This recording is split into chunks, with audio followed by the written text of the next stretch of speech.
pleasure to have you. Interesting space, IoT. Everybody seems to be going to that space, but we have a very interesting model which touches pretty much everyone in the household. So share with us the technology and how you're building it. Sure. So we have a company called mysutro.com, and basically what we're designing is a remote water sensor to help manage your swimming pool, spa, or hot tub.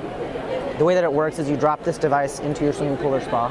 It then communicates wirelessly to the internet, and on your iPhone we give tangible information that actually tells you what your chemistry of your water is. And we actually supplement that by mailing you chemicals to your household as and when needed. This technology plus the chemicals together. Exactly, it's mobile plus the IoT component plus actually service.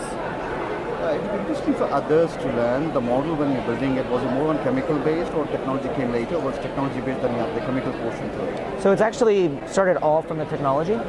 We realized that water chemistry is extremely difficult to manage, right? And people just weren't getting it, and we realized that. And California is in a drought, and frankly, water management is really important. And that's kind of where we came up with this technology to help solve that issue. The chemicals were more of an afterthought when we realized and did more digging into the model. For an entrepreneur at your stage, maybe there are lessons for others to learn, because we always find opportunity, and sometimes in adversity. So share with us some challenges that you faced, so others could learn some lessons from you. Yeah, I mean, I think the biggest thing that I realized was basically leveraging and mitigating risk, right? And what I mean by that is, when we talk about mitigating risk first, is as an entrepreneur, I feel like my only job is basically to mitigate risk, right? The first risk mitigation strategy is around the product, is do we actually have something that works? Secondly is the team, which is very, very important. Do I have the team that can actually build the product, right? And the third is customer development, is do the customers actually want to buy this product by the team? And if whatever strategies you may need, you need to make sure you can mitigate all three of those. Leveraging is more along the lines of actually raising money.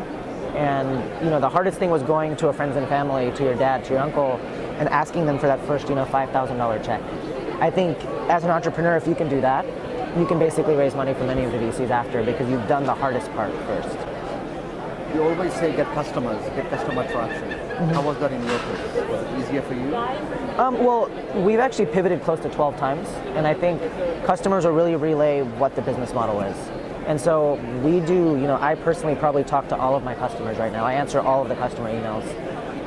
And I'm on probably 10 to 15 calls with customers a week, really understanding if the product that we're building makes sense and if they're willing to buy it. I wish you the very best. Thank you for coming and sharing your thoughts. Thank you.